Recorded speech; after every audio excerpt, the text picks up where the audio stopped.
Hey, today I want to talk about the four stages of retirement as I see them. And some of you might be able to relate to these. Hope we can find some excitement and maybe you can make some notes on how you can move through these stages to make them better for yourself. Maybe you're already there and you're doing really well, but either way, check this out. As we discuss these stages, let's consider which stage you're in and see where you're at. And I look forward to getting some comments back from you in that regard. I'm Glenn, and welcome to my channel. I'm retired. Have experience as a life coach. Plus, I'm a part-time cartoonist, so hang around to the end, and you might see some cartoons floating around at the end, or maybe throughout the channel here. So just hang around for that.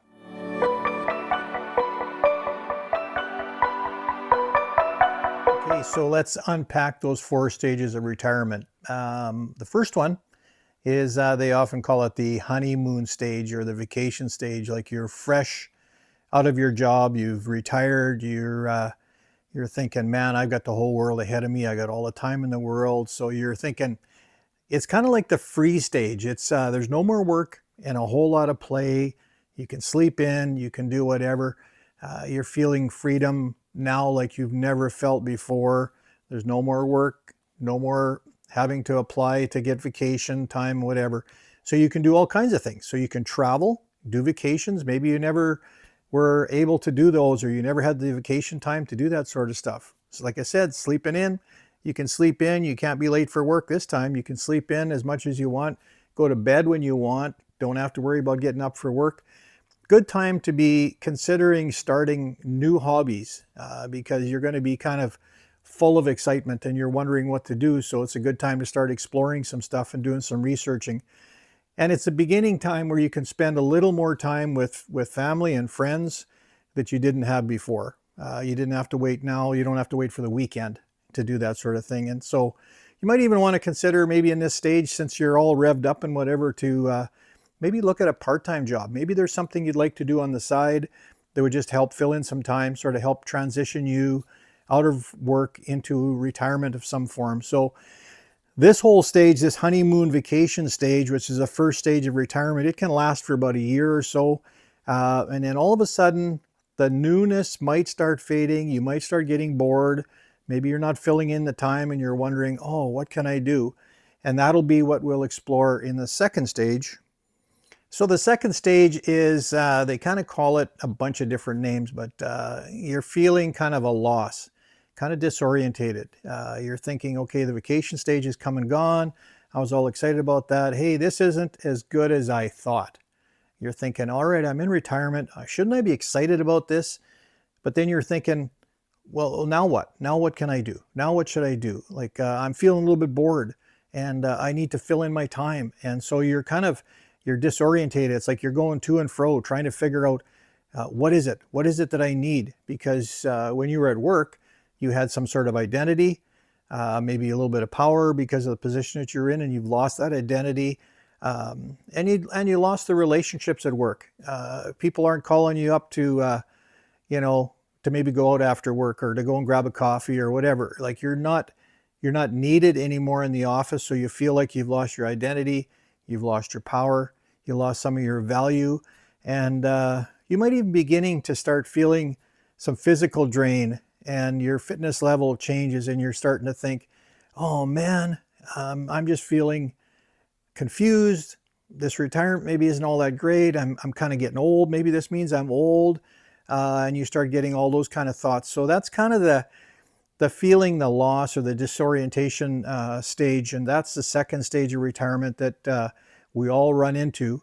And I'm sure that some of you have already been down that road. I'd be curious to hear back your comments on that. Okay, the third stage is sort of the reinvention, the rewire. You're sort of rewiring yourself. You've got to that point where you're thinking, what's my purpose? What's my mission? You're not really down anymore. The vacation period's over. That boredom period is gone.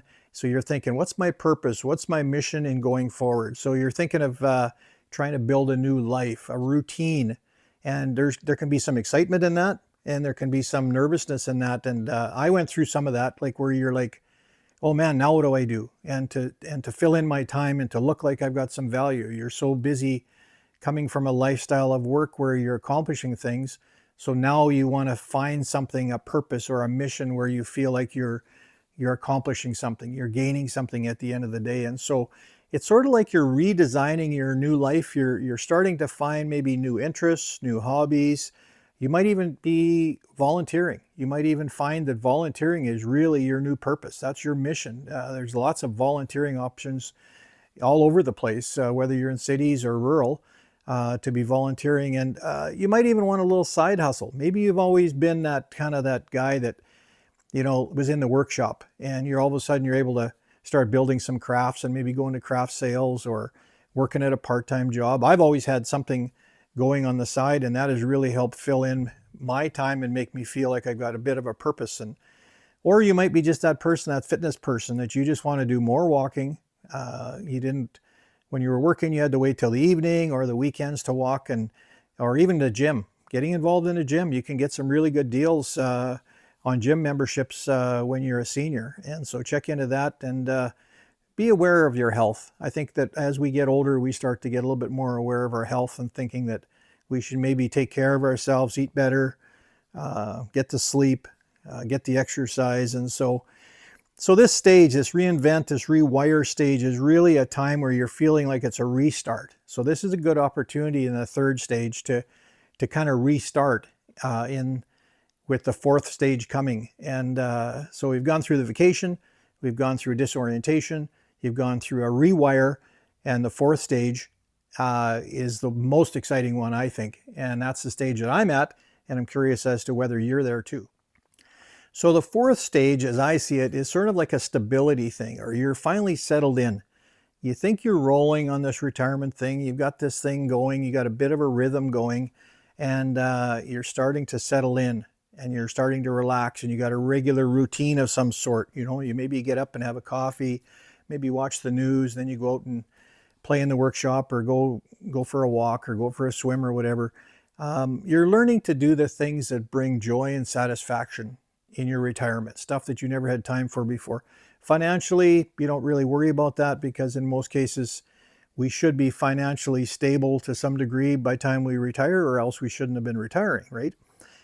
So we're feeling like life is a little bit more of a balance, less stress, should be less stress in your life. But of course, when you have family and you have adult children, there's always still going to be stress, right? There's your kids, there's the grandkids, there's still going to be stuff that they're going to be involved in that they may need help in or advice in or whatever. So that is always going to be there, a certain amount of stress, but not anywhere near what it would be in a normal lifestyle when you're trying to work and handle all those things at once. So, and even just a really good time to learn how to laugh more, like hang out with positive people that like to laugh, and that aren't spending their time looking at negative things. Like, it's easy to find people that they just want to be negative towards the government and anything that's going on, and everything's costing so much and whatever. Those kind of people, that rubs off on you, and that will make you a negative person. So my challenge is for you just to try to find those positive people,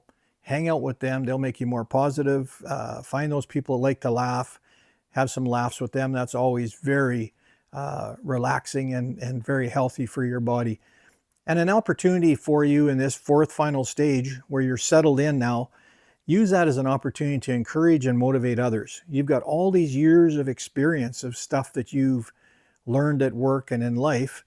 So why not try to instill that in some of the younger people, or some of your family members, or your neighbor, or try to help people out like that. So not everybody wants that help, but here's an opportunity for you to share some of that knowledge that you've got with others. So what stage are you in, and how's that going? So I'm really curious about what stage you're in, or if you've been through the 4 stages, or what your feelings were in regards to what I said. That's kind of the stages that I went through, kind of what I felt. I'm curious as to your thoughts on that. So I've got comments. You can put some comments down below. But my challenge is, make sure you smile at somebody today, encourage somebody today. And I'm going to see you next time, but I also want you to watch for the cartoon that's at the end and let me know if you like that or not. So comment, give us a follow. I'm Glenn. Thanks for watching my channel. We'll see you next time.